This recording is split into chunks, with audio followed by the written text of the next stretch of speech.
Hello, ഇന്ന് വന്നിട്ടുള്ളത് കിച്ചൻ്റെ കൗണ്ടർ ടോപ്പിൻ്റെ ഓർഗനൈസേഷനും ക്ലീനിങ്ങും കാര്യങ്ങളൊക്കെയാണ്. ഒരു റീഅറേഞ്ച്മെൻറ്റാണ് ഈ ഒരു വീഡിയോയിലൂടെ ചെയ്യുന്നത്. അപ്പോൾ ഇത് നമ്മൾ വെക്കേഷനൊക്കെ കഴിഞ്ഞ് വന്നതിന് ശേഷമുള്ളൊരു റീഅറേഞ്ച്മെൻറ്റാണ്. അപ്പോൾ ഒരു ടൈം ടു ടൈം റീഅറേഞ്ച്മെൻറ്റ് സാധാരണ ചെയ്യാറുള്ളതാണ്. അപ്പോൾ നമ്മൾ ലാസ്റ്റ് വീഡിയോയിൽ കിച്ചണിലുള്ള ഓപ്പൺ ഷെൽഫിൻ്റെ ഓർഗനൈസേഷനായിരുന്നു ചെയ്തിട്ടുണ്ടായിരുന്നുള്ളത്. അത് കഴിഞ്ഞ് കൗണ്ടർ ടോപ്പിൻ്റെ മുകളിലുള്ള ഈ ഒരു റാക്കും കൂടെ നമ്മൾ ഓർഗനൈസ് ചെയ്തിട്ടുണ്ടായിരുന്നു. റീഓർഗനൈസേഷനിൽ നമ്മൾ ശ്രദ്ധിച്ചിട്ടുള്ളത് റാക്കിൽ വരുന്ന ഗ്രെയിൻസിൻ്റെ ബോട്ടിൽസ് കാര്യങ്ങളെല്ലാം ഓപ്പൺ ഷെൽഫിലേക്ക് മാറ്റിയിട്ട് കൗണ്ടർ ടോപ്പിലുള്ള അത്യാവശ്യം നമുക്ക് മുകളിലേക്ക് വെക്കാൻ പറ്റുന്ന ഐറ്റംസ് എല്ലാം ഈ ഒരു റാക്കിലേക്ക് ഷിഫ്റ്റ് ചെയ്യലാണ് ചെയ്തിട്ടുള്ളത്. അപ്പോൾ അതുവഴി നമുക്ക് കൗണ്ടർ ടോപ്പ് ഒന്നും കൂടെ ഫ്രീ അപ്പ് ആക്കാനും ഒരു വർക്ക് സ്പേസ് ഒക്കെ ഇൻക്രീസ് ചെയ്യാൻ വേണ്ടിയിട്ടും ഹെൽപ്പ് ചെയ്യുന്നതാണ്. അപ്പോൾ അങ്ങനെയുള്ള കുറച്ച് റീഅറേഞ്ച്മെൻറ്റാണ് ഈ ഒരു ഓർഗനൈസിങ്ങിലൂടെ ചെയ്തിട്ടുള്ളത്.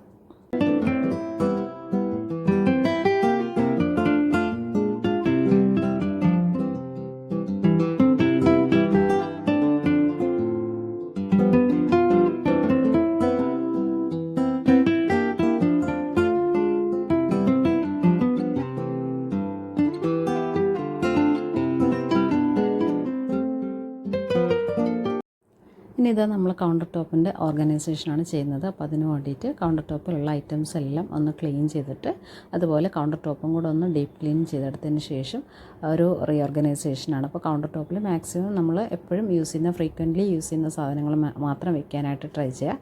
അതുപോലെ ഒരു വർക്ക് സ്പേസ് എപ്പോഴും ഫ്രീ ആക്കി ഇടാൻ വേണ്ടിയിട്ടും കൂടെ ട്രൈ ചെയ്യേണ്ടതാണ്. ആദ്യം തന്നെ നമ്മൾ കൗണ്ടർ ടോപ്പിൽ വെച്ചിട്ടുള്ള ഓർഗനൈസേഴ്സൊക്കെ ഒന്ന് എടുത്ത് മാറ്റുന്നുണ്ട്. അതുപോലെ ഇലക്ട്രിക് കെറ്റിൽ കാര്യങ്ങളൊക്കെ നമ്മൾ സാധാരണ യൂസ് ചെയ്യുന്ന കാര്യങ്ങളായതുകൊണ്ട് തന്നെ കൗണ്ടർ ടോപ്പിലാണ് വെക്കുന്നത്. അപ്പോൾ അതും കൂടെ എടുത്തിട്ട് ആ ഒരു ഏരിയ ഫുള്ളായിട്ട് തന്നെ ക്ലീൻ ചെയ്തെടുക്കുന്നുണ്ട്. അതുപോലെ തന്നെ സ്പൈസ് റാക്സ് ഒക്കെ യൂസ് ചെയ്യുന്നുണ്ടെങ്കിൽ അത് മാറ്റിയെടുക്കുക. അതുപോലെ തന്നെ കോർണർ ഷെൽഫ് കാര്യങ്ങളെല്ലാം യൂസ് ചെയ്തിട്ടുണ്ടെങ്കിൽ അതെല്ലാം ഒന്ന് മാറ്റിയെടുത്തതിന് ശേഷം ആ ഒരു ഷെൽഫ് കാര്യങ്ങളിടയ്ക്കൊക്കെ ഒന്ന് നമ്മൾ ഡീപ്പ് ക്ലീൻ ചെയ്തെടുക്കേണ്ടത് അത്യാവശ്യമാണ്. അപ്പോൾ ഇതുപോലെയുള്ള വുഡൻ റാക്കൊക്കെ ആണെങ്കിൽ നമുക്ക് കോക്കനട്ട് ഓയിലൊക്കെ വെച്ചിട്ട് ആ ഒരു വുഡിൻ്റെ ഏരിയാസൊക്കെ ഒന്ന് ക്ലീൻ ചെയ്തെടുക്കാവുന്നതാണ്. അതിപ്പോൾ നമ്മൾ ഓരോരുത്തരും യൂസ് ചെയ്യുന്ന വുഡ് കാര്യങ്ങളെല്ലാം ഡിഫറെൻ്റ് ആയിരിക്കും. അപ്പോൾ അതിൻ്റെ മെയിൻ്റെനൻസിന് യോജിച്ചിട്ടുള്ള കാര്യങ്ങൾ വെച്ചിട്ട് ക്ലീൻ ചെയ്യാൻ വേണ്ടിയിട്ട് ട്രൈ ചെയ്യുക. ഈ ഒരു റാക്കിൽ ഞാൻ സാധാരണ ക്ലീനിങ് സൊല്യൂഷൻ യൂസ് ചെയ്തിട്ട് ക്ലീൻ ചെയ്തതിന് ശേഷം വുഡ് പാർട്ടിൽ മാത്രം ചെറിയ രീതിയിൽ കോക്കനട്ട് ഓയിലും കൂടെ സ്പ്രെഡ് ചെയ്ത് കൊടുക്കുന്നുണ്ട്.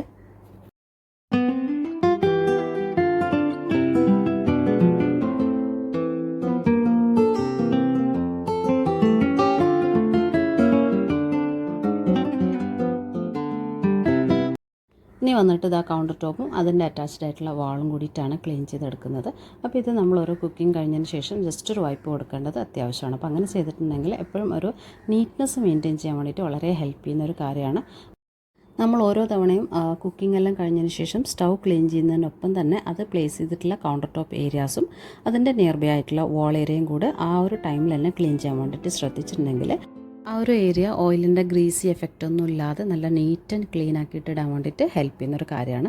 അതുപോലെ തന്നെ നമ്മളിത് ഡെയിലി ബേസിസിൽ ചെയ്യുകയാണെങ്കിൽ നമ്മുടെ ക്ലീനിങ് എഫേർട്ട് ഒരുപാട് കുറക്കാൻ വേണ്ടിയിട്ട് പറ്റുന്നൊരു കാര്യം കൂടിയിട്ടാണ്.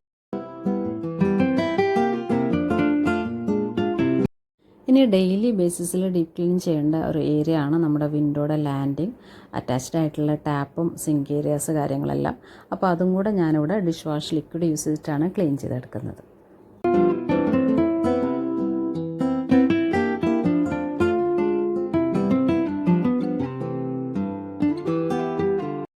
ഈ ഒരു ഏരിയയിൽ നമ്മൾ ഫ്രീക്വൻ്റായിട്ട് വെള്ളം യൂസ് ചെയ്യുന്നത് കൊണ്ട് തന്നെ ആ ഒരു ഏരിയ എപ്പോഴും നനഞ്ഞിരിക്കാനും അതുപോലെ തന്നെ അതിലൂടെ ഡേർട്ട് ആവാനൊക്കെ ചാൻസ് ഉള്ള ഒരു ഏരിയ ആണത്.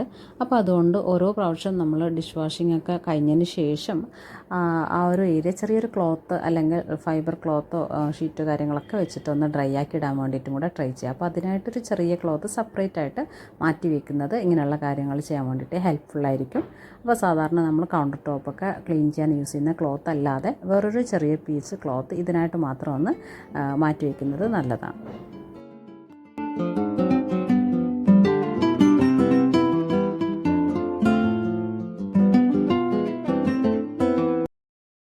നമ്മുടെ കിച്ചൺ ക്ലീനിങ്ങും കുക്കിങ്ങും എല്ലാം ചെയ്യുന്നതിൻ്റെ ഒപ്പം തന്നെ നമ്മുടെ മൈൻഡും കൂടെ ഒന്ന് പ്ലസൻ്റാക്കി വെക്കാൻ വേണ്ടിയിട്ട് ഹെൽപ്പ് ചെയ്യുന്ന ഒരു കാര്യമാണ് ഗ്രീനറി ആഡ് ചെയ്യുക എന്നുള്ളത്. ഇനി പ്ലാന്റ്സ് മെയിൻറ്റെയിൻ ചെയ്യാൻ ബുദ്ധിമുട്ടുള്ളവരൊക്കെ ആണെങ്കിൽ ഇതുപോലെയുള്ള ബാംബൂ പ്ലാന്റ് അല്ലെങ്കിൽ മണി പ്ലാന്റ് പോലെയുള്ള സിമ്പിളായിട്ട് നമുക്ക് വെള്ളത്തിലൊക്കെ ഗ്രോ ചെയ്തെടുക്കാൻ പറ്റുന്ന പ്ലാന്റ്സ് ഒക്കെ ട്രൈ ചെയ്യാവുന്നതാണ്. നമ്മുടെ വിൻഡോയുടെ ആ ഒരു ഫിൽറ്റേഡ് വിൻഡോ ഏരിയയിലുള്ള ഫിൽറ്റേഡ് ലൈറ്റ് തന്നെ ഇതിന് മതിയാകും. അപ്പോൾ ആ ഒരു വെള്ളം ജസ്റ്റ് ഒന്ന് 2 days ഒക്കെ കൂടുമ്പോൾ ഒന്ന് മാറ്റി കൊടുത്തിട്ടുണ്ടെങ്കിൽ തന്നെ നല്ല രീതിയിൽ അത് ഗ്രോ ആവുകയും ചെയ്യും. അതുപോലെ തന്നെ നമുക്ക് കിച്ചണിൽ എപ്പോഴും ഒരു പ്ലസൻറ്റ് മൈൻഡ് ഉണ്ടാവാനും ഒരു ഫ്രഷ്നെസ് ഒക്കെ കിട്ടാൻ വേണ്ടിയിട്ട് ഇത് വളരെയധികം ഹെൽപ്പ് ചെയ്യുന്ന ഒരു കാര്യമാണ്.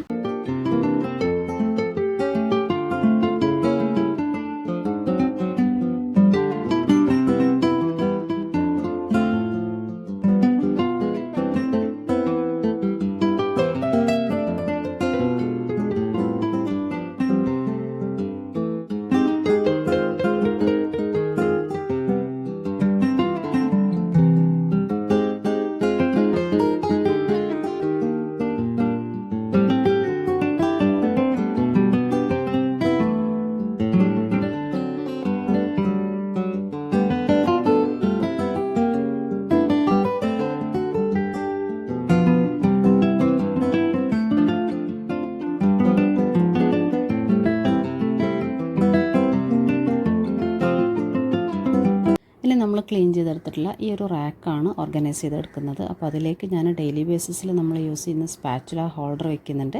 അതിൻ്റെ ട്വിന്നായിട്ടുള്ളൊരു ജാറും കൂടെ നിയർ ബൈ വെച്ച് കൊടുത്തിട്ടുണ്ട്. അപ്പോൾ അതിൽ നമ്മൾ കുടംപുളി കാര്യങ്ങളൊക്കെയാണ് സ്റ്റോർ ചെയ്തിട്ടുള്ളത്. അപ്പോൾ അതും കൂടെയാണ് ഈ ഒരു സൈഡിൽ വെച്ച് കൊടുക്കുന്നത്. ഇനി വന്നിട്ട് കുട്ടികൾക്കുള്ള സ്നാക്സ് കാര്യങ്ങളൊക്കെയാണ് ഡെയിലി ബേസിസിൽ യൂസ് ചെയ്യുന്ന കാര്യങ്ങളൊക്കെയാണ് അതിലും വെച്ച് കൊടുത്തിട്ടുള്ളത്.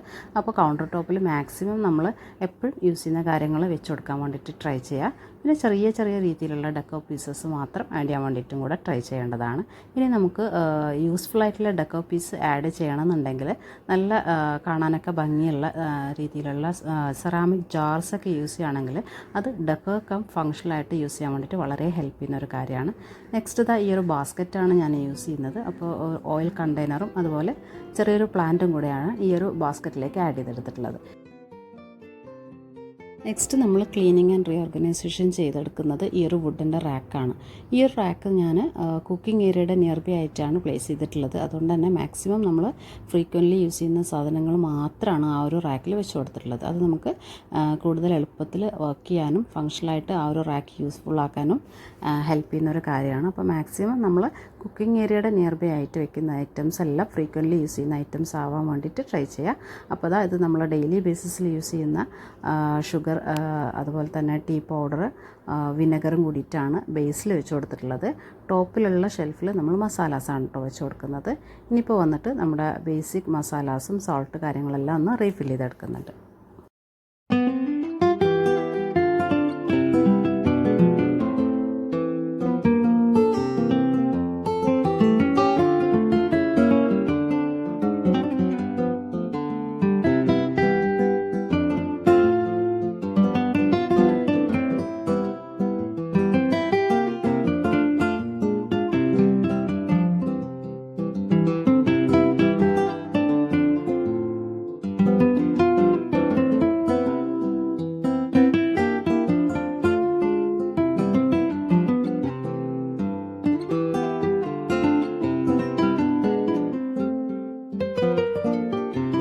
ഇതുപോലെ നമ്മൾ മസാലാസ് കാര്യങ്ങളെല്ലാം റീഫിൽ ചെയ്തെടുക്കുന്ന നേരത്ത് കൗണ്ടർ ടോപ്പിൻ്റെ മുകളിലായിട്ട് ഒരു ക്ലോത്ത് പീസ് അല്ലെങ്കിൽ ഒരു ന്യൂസ് പേപ്പറെങ്കിലും വിരിച്ചിടാൻ വേണ്ടിയിട്ട് ട്രൈ ചെയ്യുക. അപ്പോൾ അങ്ങനെ ആകുമ്പോൾ നമുക്ക് കൗണ്ടർ ടോപ്പ് എപ്പോഴും ക്ലീൻ ആൻഡ് നീറ്റാക്കി ഇടാൻ വേണ്ടിയിട്ട് പറ്റുന്ന ഒരു കാര്യമാണ്. അപ്പോൾ അതുപോലെ തന്നെ ഞാനിപ്പോൾ അത് കിച്ചൺ ടവലാണ് യൂസ് ചെയ്യുന്നത്. അപ്പോൾ ഇത് ഈ ഒരു പർപ്പസ് കഴിഞ്ഞിട്ട് ജസ്റ്റ് ഒന്ന് വാഷ് ചെയ്തിട്ടാൽ തന്നെ മതിയാവും. അപ്പോൾ നിങ്ങൾക്ക് വാഷിങ്ങും മെയിൻ്റനൻസും കാര്യങ്ങളെല്ലാം ബുദ്ധിമുട്ടാണെങ്കിൽ ന്യൂസ് പേപ്പറെല്ലാം കട്ട് ചെയ്തിട്ട് ഓരോ ആവശ്യത്തിനായിട്ട് വെച്ചിട്ടുണ്ടെങ്കിൽ നമുക്കത് ഓരോ ആവശ്യം കഴിഞ്ഞതിന് ശേഷം ഡിസ്കാർഡ് ചെയ്തെടുക്കാവുന്നതേ ഉള്ളൂ. അപ്പോൾ അങ്ങനെയുള്ള കാര്യങ്ങളും കൂടെ ട്രൈ ചെയ്യുക.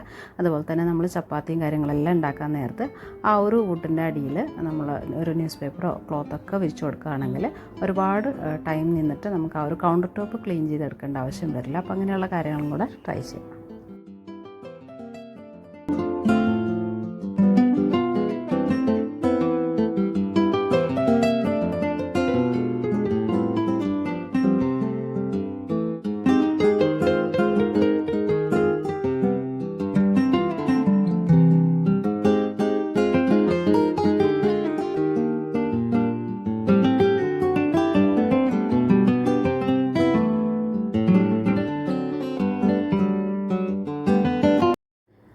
നമ്മളിതാ കിച്ചണിൽ യൂസ് ചെയ്തിട്ടുള്ള ടവൽസും അതുപോലെ ക്ലീനിങ് ക്ലോത്ത്സും കൂടെ ഒന്ന് വാഷ് ചെയ്തിടാണ്. അപ്പോൾ ഓരോ ക്ലീനിങ്ങിന് ശേഷം ഓരോ വൈപ്പൊക്കെ ചെയ്തതിന് ശേഷം ക്ലീനിങ് ക്ലോത്ത്സ് എപ്പോഴും ക്ലീൻ ആക്കിയിട്ട് ഡ്രൈ ആക്കിയിട്ട് പിന്നെ റീയൂസ് ചെയ്യാൻ വേണ്ടിയിട്ട് ട്രൈ ചെയ്യുക. അപ്പോൾ ഒരു മൾട്ടിപ്പിൾ ക്ലോത്ത്സ് എല്ലാം കിച്ചണിൽ യൂസ് ചെയ്യുന്നത് ഈ ഒരു നീറ്റ്നെസ് മെയിൻറ്റെയിൻ ചെയ്യാൻ വേണ്ടിയിട്ട് വളരെ ഹെൽപ്ഫുള്ളാണ്. അപ്പോൾ ഒരു ക്ലോത്ത് വെച്ചിട്ട് എപ്പോഴും യൂസ് ചെയ്യാണ്ടിരിക്കുക, ആ ഒരു ക്ലോത്ത് റീയൂസ് ചെയ്യാൻ വേണ്ടിയിട്ടും കൂടെ ട്രൈ ചെയ്യുക. നീറ്റ് ആൻഡ് ക്ലീൻ ആക്കിയിട്ട് പിന്നെ റീയൂസ് ചെയ്യാൻ വേണ്ടിയിട്ട് ട്രൈ ചെയ്യുക. അപ്പോൾ ആ ഒരു രീതിയിൽ നമുക്കിതിൻ്റെ ക്ലീൻനെസ് മെയിൻറ്റെയിൻ ചെയ്യാൻ വേണ്ടിയിട്ട് വളരെ ഹെൽപ്ഫുള്ളാണ്.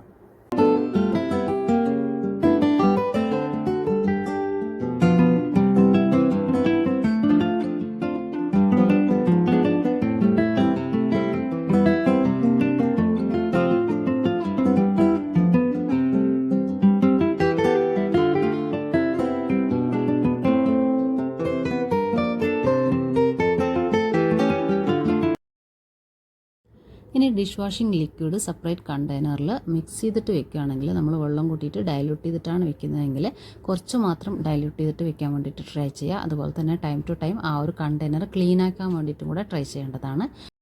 ഇനി അതുപോലെ മസ്റ്റായിട്ട് ചെയ്യേണ്ട ഒരു കാര്യമാണ് വീക്ക്ലി വൺസ് എങ്കിലും നമ്മൾ പാത്രം കാര്യങ്ങളെല്ലാം കഴുകാൻ യൂസ് ചെയ്യുന്ന സ്ക്രബ്ബർ, സ്പോഞ്ച് കാര്യങ്ങളെല്ലാം റീപ്ലേസ് ചെയ്യുക എന്നുള്ളത്.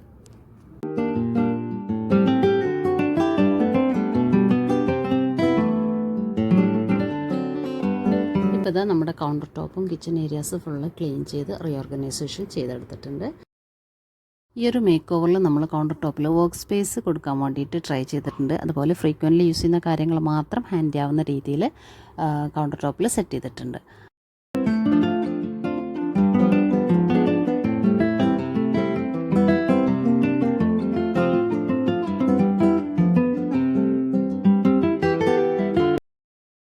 ഈ ഒരു വീഡിയോയിൽ നമ്മൾ കിച്ചൺ ക്ലീനിങ്, റീഓർഗനൈസേഷൻ, അതുപോലെ കിച്ചൺ ക്ലീൻനെസ് മെയിൻറ്റെയിനിങ് ടിപ്സൊക്കെയാണ് ഷെയർ ചെയ്തിട്ടുള്ളത്.